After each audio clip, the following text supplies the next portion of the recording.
Hello everyone, my name is Vikal Jain and today I am going to tell you a good trick in Excel.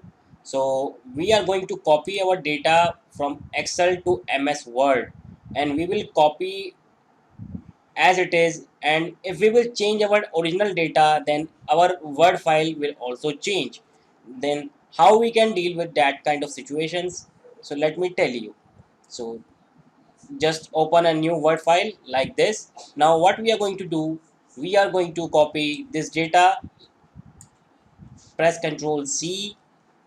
Now MS Word, Ctrl V.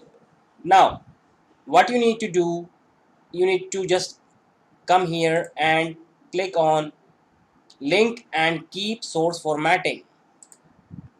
Now this data is linked with this cell.